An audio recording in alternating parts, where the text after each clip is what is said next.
I'm going to be honest with you. I generally try to avoid threads and comment sections where people might be discussing me or my content because I can be a little oversensitive and take things to heart. But I understand that in general, people mostly share their negative opinions. They're a lot less likely to share their positive opinions online. And I'm also fully aware that I'm not everyone's cup of tea, and that's fine. That's part of the game. I put myself out there. I deserve to be criticized. I'm asking for it. But I stumbled into a thread the other day on Reddit about dual sport YouTubers, and there were a few interesting comments in there that really kind of got me thinking, and I've decided to share them with you. I know, don't feed the trolls or whatever, don't give them the attention they so desperately crave, but that wasn't exactly everything that was happening in this thread, so I decided to make this video for a couple reasons. One, some of the stuff people are saying is just factually inaccurate, and if this is what people believe and are out there believing, it's worth taking a moment to correct it. Two, I'm not perfect, and I recognize that if certain issues are coming up repeatedly, then it's worth listening to the feedback. I should definitely listen to the feedback, not pretend that I'm perfect and it's the audience that's wrong, but really think about how what I'm doing is coming across and if there's a way to change that or if it's negatively affecting the channel. And three, it's the end of the year. Seems like a good time to be kind of introspective and think about what we've done this year and what we're going to do going forward. So it just seemed like it all kind of came together at the right time. Anyway, on to the comments, and let's start with one that's not about me, just as a practice, as a warm-up. It's about Big Rock Moto. I'm going to read the critical comments in silly voices because I think it's funny and it makes me feel better. Here is the one about Ian. I just can't stand their commentary. Shoot, gosh darn, like, oh my God, say it. I have noticed that in his videos. I will say this, he says a lot of things in real life that he doesn't say on camera. So just know he's a perfectly normal, awesome dude to hang out with, and I have heard choice words come out of his mouth. I don't know if he'd appreciate me saying that, but he did say them in front of my camera, so I guess it's on him. All right, next comment. I'll put it on the screen for you, but all of them feel suspicious. They're talking about dual sport YouTubers. I like Dork on the road. He's transparent with his motives and sponsors. For the most part, if they ride a bike that's 4 years old or older, it's not a worry. No, okay, we'll skip that. I'm just going to read the relevant parts of these comments. You can look at the rest. Some of it is like responding to other things in the thread that aren't in the picture, so it won't make sense. I like Dork on the road. He's transparent with his motives and sponsors. Next comment, Dork on the road is honest, but he really doesn't know what he's doing, him being a dork in the road and all. Yeah, he doesn't claim to be an expert, but I value his opinion and stories. I'm careful with bridges because of him. That's actually because of Travis. If anything, he better represents the vast majority of riders, and then at the bottom he's responding to the doesn't know what he's doing comment. He doesn't, but that's part of the charm. I followed him basically for the length of his channel. I got more into ADV stuff at roughly the same time he got started and appreciated that he was always honest and upfront about his skill level and often lack thereof. I didn't watch his videos for off-road training, of course, please don't, but it was great to kind of share the growth process vicariously.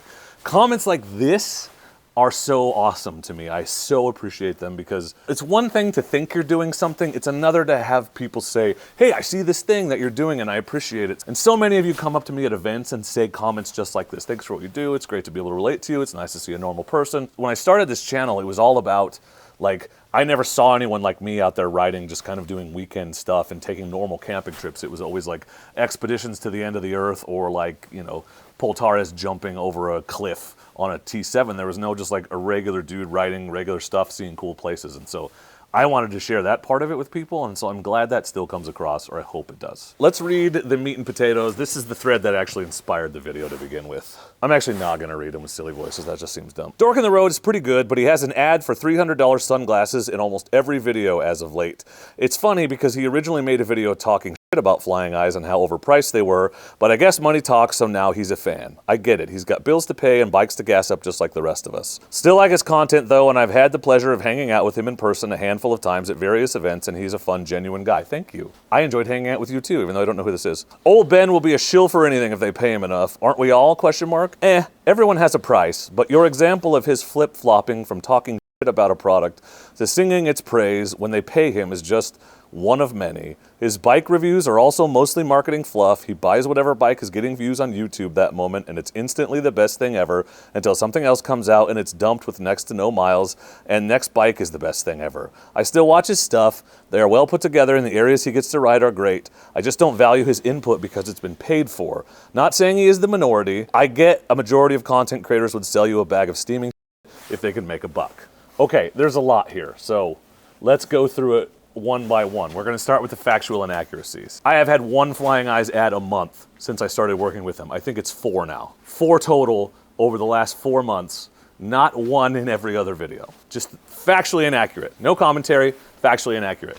2, I never said Flying Eyes sunglasses weren't good. I said they were too expensive for something that I'm just gonna lose. It's not like I said these are terrible, don't use them, they're garbage, they'll break, and then I was like, just kidding, they're amazing. I said these are expensive, I don't know why they're so expensive. I was given a pair. I saw that they're nice sunglasses, made in the USA, mostly indestructible, and expensive sunglasses cost what expensive sunglasses cost, and I changed my mind. I didn't get paid until after I changed my mind. I didn't get paid to change my mind. Maybe that's not an important distinction to you, but it is to me. 3, I don't value his input because it's paid for. For sunglasses, sure. For a while there, luggage, Moto Camping gear, yeah, I get paid for some of that stuff. I gotten paid to talk to you about a inflator pump and a mount that I'd already been using for 5 years when they first started working with me. I've never been paid by a bike company. I wouldn't take their money if they offered it to me. I try to focus on sponsorships for stuff that doesn't matter. Who gives a shit what sunglasses I wear? It's not impacting your safety or your motorcycle's reliability or your ability to get from point A to point B. I try to focus on gear that doesn't impact my ability to still give you reasonably honest reviews of things that do matter, but I can see where you might think my integrity was compromised. Number 4, a majority of content creators, this is a direct quote, would sell you a bag of steaming if they could make a buck. Look, I understand that the ad thing is off-putting, I really do. I worry about that every time. I've been careful. I've tried to do an ad once a week, not in every video. I want to spread them out. I want to make them skippable so that if you don't want to watch them, you just click to the next chapter, all of that, because I also don't like watching a ton of ads in videos. But I'm only working with 4 companies, or only have worked with 4 companies: Quadlock, Fantic, Moto Camp Nerd, and Flying Eyes. I get emails from, I wish I was kidding, 4 companies every night, usually Chinese companies, trying to get me to sell everything from night vision goggles to hangover cures and herbal supplements. I got one for like a UV light that cures nails, like your nail polish. And I say no, or I just don't answer all the time. I have legitimately tried to focus on products and brands that make sense for you, and products and brands that I like, that I would be promoting their stuff anyway, period, across the board. Maybe, quote, a majority of content creators would sell you a bag of steaming if they could make a buck. I would not.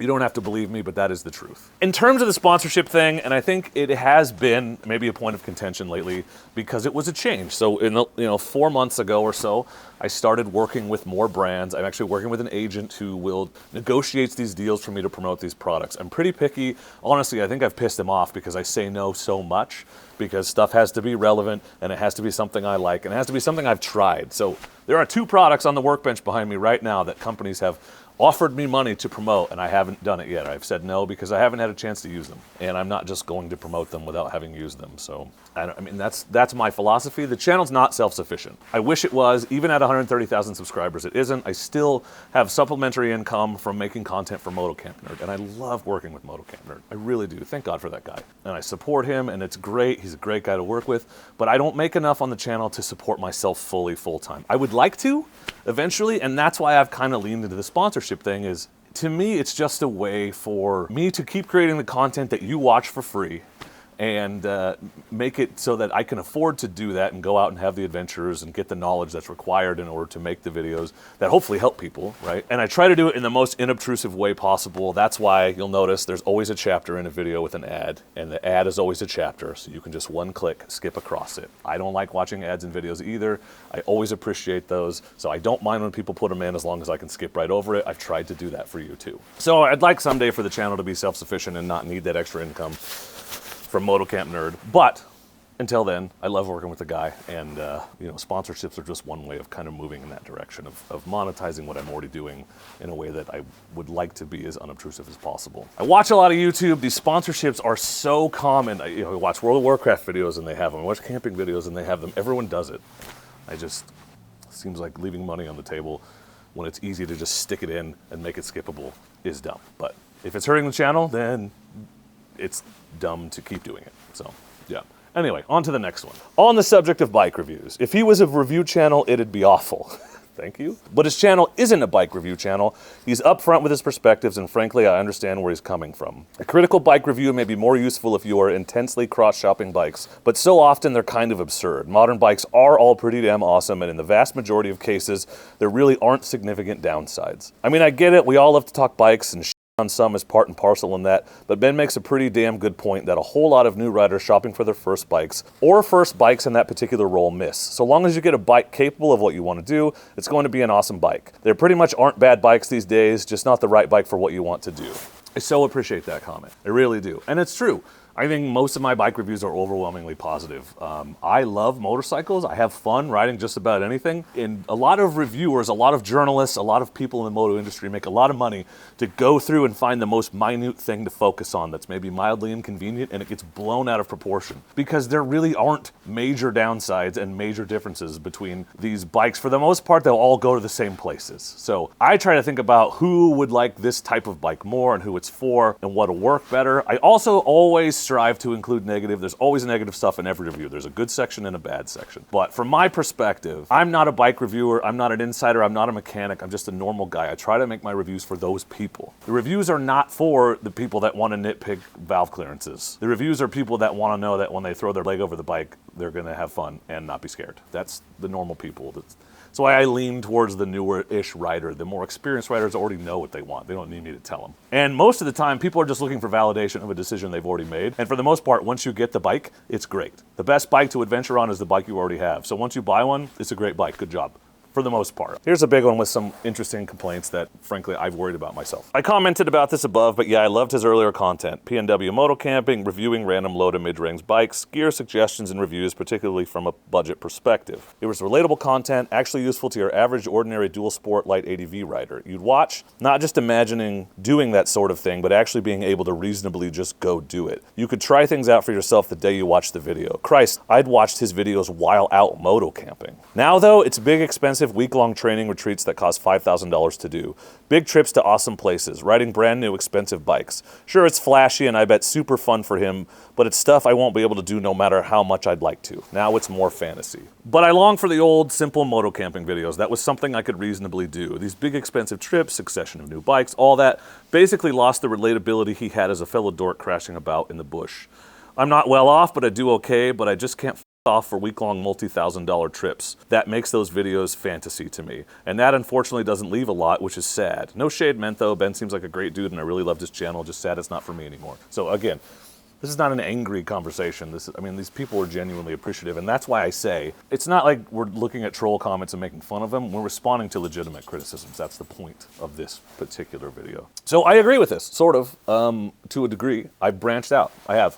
It's not just about, I spent 2 hours riding to the woods and came home anymore. I've been lucky enough to get to go on great trips. I got to go to Baja, I've been to Canada a bunch of times. That stuff is so cool and so fun, and as I've grown as a rider, I've really enjoyed branching out, seeing new places. Having said that, there are people that can afford to go out and do those things. I know because every time I promote one, it fills up. So there are members of this audience who have the wherewithal to go out and participate in those things. And I don't want to not share those opportunities because I know there are people out there that can take advantage of them. But to the point of this video, and I think an interesting thing is happening with the algorithm because people start not liking certain types of videos and then the algorithm stops showing them stuff altogether. Here's just a quick list of everything I've done this year that is totally something that a normal person could just go out and do with minimal financial investment, kind of the stuff this guy's talking about. Just a short list. NorCal BDR, anyone can do that. A little bit more planning, a little bit more involved, but it's not like it costs a bunch of money. I think I spent $500 when I did the Washington BDR total. 2 days solo on the Oregon BDR. I went to the Get on ADV Fest, Touratech Rally. I've been random moto camping at local campgrounds, and I literally made a camping video in my own backyard. Doesn't get any cheaper than that. I went to a 2-day training with Shane Watts on a random farm in Lebanon, Oregon. Find that on a map. Random trail riding in Bend and Redmond. I went to the Death Valley Noob Rally, which is totally not a big corporate thing, but just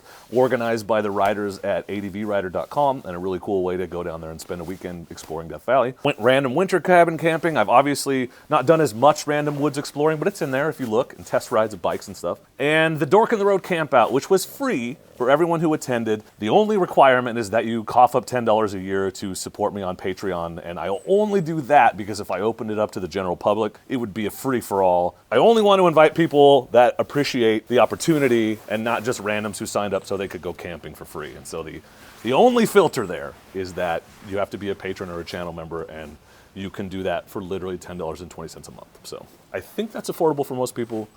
Hopefully I'm not out of touch there. I think the problem is not that I don't do the old things, it's that I don't only do the old things. Not everything I do is for everybody, and I've branched out as I've grown as a writer, and I want to share these other opportunities too. I try hard, I swear to God, to keep a level-headed and remember that this channel is built on the premise of an average dude doing average things. Some average dudes can afford to go out and do these adventures, bucket list type expensive week-long adventures once or twice in their life, and I want them to know about those opportunities. But I'm also trying really hard to just go out and do things like BDRs and campouts that cost less money, and I think I could do a better job of that next year. I get excited about opportunities and I tend to go all in. It's the hyper-focus of an ADHD personality, but I see where it would be possible to get the impression that I don't do regular stuff anymore. I'm going to try to do more. I got really busy this summer, and that keeps happening. But the point is, I try to show people what they can do now, what is possible now, but also inspire them to think about what they can aspire to. What kind of trips could you do eventually, right? Not everyone can jump into a BDR right now, but they could with some practice training and maybe some help. For some people, a BDR isn't possible on their own, or they don't have friends that go, or they're uncomfortable with being alone in the woods or out there without help. But the idea of going on a BDR, like the Colorado BDR we're doing next year with a support truck and a guide and a group, makes it doable. Those things have a cost, but it's all about as many opportunities for as many different people as possible. And so I'm sorry if I've given the impression that I only like to go and do the big, fancy, expensive trips. I do think there is a place for that. I think the Canada training, while expensive, is almost invaluable and a great experience on its own. But I understand that $5,000 to go stay up there for a week is not doable. I do. I hope I haven't given the impression that I don't think that that's not difficult for some people. I know that people are struggling. I know that times are hard. And I know that someone just kind of flaunting being able to go on these trips and buy new bikes and stuff feels like a slap in the face. And that's not my intention, I promise. And as far as the succession of new bikes, this year I've bought a 790 Adventure, KLX 230 for my daughter, and I bought this KLX 300 a month ago, which hasn't been on the channel yet. Everything else I've ridden, I already had.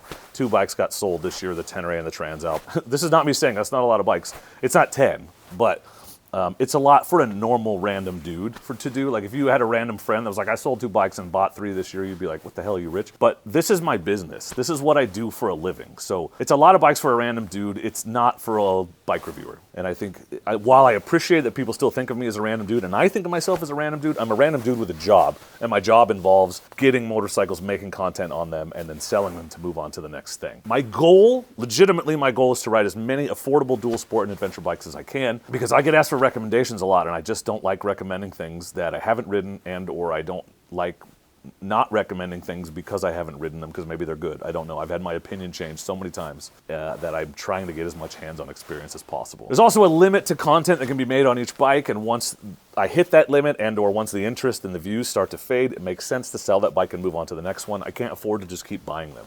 I have to sell one to pay for the next, and on and on. So that's how that works. You don't really care about the ins and outs of the business, but just know it's not because I'm rich and trying to shove it in your face. It's because I have to keep making content. I have to keep making fresh content. KLX 300 is not a flavor of the month bike, but it's one I want to make content on because it's entry level, approachable, and a good comparator to the 300L, which I have. So I'm looking forward to that. I also don't have personal bikes anymore. That's something that gets confusing, I think, because I did for a while. They never got ridden, except the 300L. I'm going to keep it because it's good for everything, and I always want to have a backup in case everything else is broken. New comment. I like Dork. Ben is quite upfront about his ability. Everride was pretty good. Not sure if he is still putting stuff out. It hasn't come up on my feed. Noreen has some great content. The horse vids are great too. Everride was great. Sadly, as far as I know, he packed it in some time ago. He didn't. He just hasn't been putting stuff out as frequently. And then a response to that, yeah, I hear you. I mostly watch for the camping and riding content. I'm not a big bike fan myself, so I could give a shit what newest ADV bike he's riding. I miss the days when he had his CRF and then the DRZ. I've noticed he's slowed down on content lately as well, so it'll be interesting to see what he does next. Okay, I pulled this one out for 2 reasons. One, being mentioned alongside Everride is his freaking dream come true, and it blows my mind, and a tear to my eye, because that guy's such an inspiration, and I'm just so grateful for him. 2, I've noticed he's slowed down on content lately. I haven't. I made 120 videos this year as of today, not including shorts. So it's probably more like 150 if you include the shorts. That is 2 a week with maybe 4 exceptions when I only put out 1 for various reasons. I was sick or gone, or my editor didn't get stuff done in time. This is the algorithm not showing videos to people. And admittedly, that happens in part because people stop watching when I stop making content they can relate to. So again, it goes back to the last question, the last comment, right? The sponsorship thing makes people not interested. The doing stuff that's less attainable makes people less interested. All of this leads to YouTube then not showing you my videos. So just saying that if you thought I was gone, if you thought I'm not putting out videos, if you feel like it feels like I have slowed down, I haven't. So you may, if you want to see my content, want to go to the channel, click that notifications bell. I have a way below average notifications percentage as far as people signed up for it. YouTube reminds me every time I go into the analytics tab. So that will help. And or you can go to the subscriptions feed and it'll show you everything new from everybody you're subscribed to. And the more you look at and interact with my stuff, the more likely YouTube is to show it to you. So if there's a specific type of content that I make that you like, but another type that you don't like, if you just watch the stuff that you like even and like it and interact with it, YouTube is more likely to show you more content like that. That's just how the algorithm works. It's pretty good, but just FYI, that's out there. So yeah, originally I kind of thought this would be these guys are dumb and I'm going to respond in a sarcastic, funny way, but honestly, what it boils down to is a bunch of legitimate criticisms of a channel that is evolving and changing in ways that people maybe didn't expect or don't appreciate. At the end of the day, I'm just a dude. I'm a guy in my garage filming. I try very hard, no kidding, like this sounds like an empty platitude, but I try very hard every single day to remember how lucky I am to be living this dream. Anytime I start to think something sucks or it's boring or it's hard or I don't feel like editing, I just think you could be in a classroom right now in front of 34 angry freshmen, and I really appreciate what it is I get to do, and I also appreciate that that is only because of all of you. I owe it to you, and I say that as often as I can, and I'm sorry if that doesn't come across. Like all humans, I'm capable of losing perspective. I try not to, but I know that it happens. I get excited about these trips I get to go on. I get excited about fancy gadgets and gear. I'm into that. I'm a total gear gadget whore. I don't mean to seem crass when promoting expensive trips and gear. I know it's hard times. I know someone being like, check out this cool gear I got. This jacket was $800. Feels like a punch right in the face when you're struggling to buy groceries, and a lot of people are. My intention is to make content for various different types of people. Some people can afford the trips and expensive gear, some people can't. I'm trying to balance that. I've done a bad job. Trying to balance things like I just made that luggage comparison video where I tried to compare the high end, the Moscow super expensive stuff to the Tusk stuff. How well does it compare? Is it just as good or is it usable? Got an MSR helmet review coming up, cheapest helmet I've ever used, and I really liked it. So I will try harder to not get so carried away with the fun, expensive stuff I get to do, and appreciate that not everyone gets to do fun, expensive stuff. A couple years ago, I made the decision to double down on what made this channel successful in the first place. The idea that it's just an average guy, average dude, who's not particularly good at any of the things I'm doing on camera, including filming with the camera, going out and doing average dude things. I've maybe gotten away from that again. I get excited. I've gotten better as a writer. I get these opportunities and they're fun, and I want to show people what's possible and what they can aspire to and what I hope someday they'll get to do. And I think maybe I forget to be humble, or I don't know, I lose perspective. So I'm trying really hard not to do that. Just know that I hear you, I recognize it, and I want to balance it out. So not everything will be for you, not everything will be either the high end or the low end. I'm trying to do it all without losing perspective, which is a juggling act, but we'll do our best. This really resonated with me, particularly at the end of the year, because views are down. I know that part of this is some algorithm thing. They're always changing and shifting stuff, but I'd be stupid to not also recognize that this decline in views sure happened around the same time that I started doing Flying Eyes ads. So hopefully I haven't completely torpedoed my credibility. I legitimately did not think that people would care that I was promoting a $50 pair of sunglasses and then got my hands on some better sunglasses and was like, these are good too. In my mind, I was like, these are too expensive, and then I got to look at them and realized that they are expensive, but maybe they're worth it because they're unique and very durable, but many saw it as me throwing away my integrity for a few bucks. I didn't think my opinion about sunglasses was that important to a motorcycle channel. Sunglasses aren't essential. If I was like, hey, buy this crappy helmet, and people were like crashing and getting concussions, that would be bad. But in terms of sunglasses, they're not an essential piece of motorcycling gear. I kind of thought it was a lighthearted, whatever, haha, jokes on me, I was dumb thing, but didn't come across that way to some, or maybe all of you, I don't know. You know, my goal has been to incorporate some sponsored segments in an unobtrusive way, or in an unobtrusive way as possible, to finance the content that everyone enjoys for free. Hopefully make it as skippable as possible, but if they are legitimately having a negative impact, I have to be realistic about that. So I'm going to keep watching it. I guess you'll let me know in the comments how you feel about it. But just before I leave you, I just want to reiterate my stance on sponsored content that I originally shared, I don't know, probably a year ago now. So this is my promise to you in terms of sponsored content.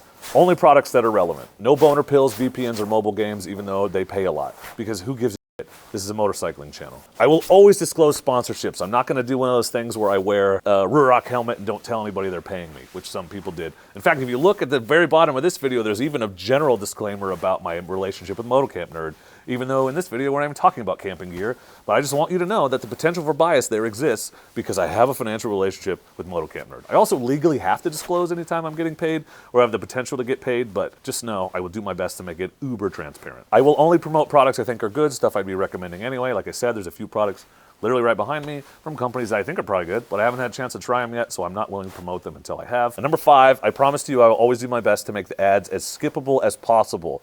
Generally, that means chapters, and you can just click from one chapter to the next to skip over the ad entirely. Also, YouTube has added a thing now where if there's a section that gets skipped a lot, they'll put up a button for you to automatically skip it. So hopefully that's helpful. My goal is it takes you 2 seconds or less to skip an ad if you don't want to watch it. I don't think my sponsors would love to hear that, but the audience is more important to me than sponsors, believe it or not. Well, that got a lot more in depth than I was planning. Sorry about the info dump. Just know that I hear you. I know things have shifted. I'm trying to listen to feedback and deliver what makes the most sense for the most people, but some people struggle to understand that not everything is for them. Some things will be, and some things won't be. And I'm sorry if some of what I do isn't for you, but just know I am trying to create stuff for you as well, if that makes sense. I am making different types of content now because I'm a different writer. I've grown a little, and I've expanded my horizons, and I want people to see that that's possible, and hopefully that they can see where they are now, where I was, and see themselves getting to where I am. That's my goal. Still, I know that I need to stay grounded. I know that I need to keep mindful of what made this channel great in the first place, and I know that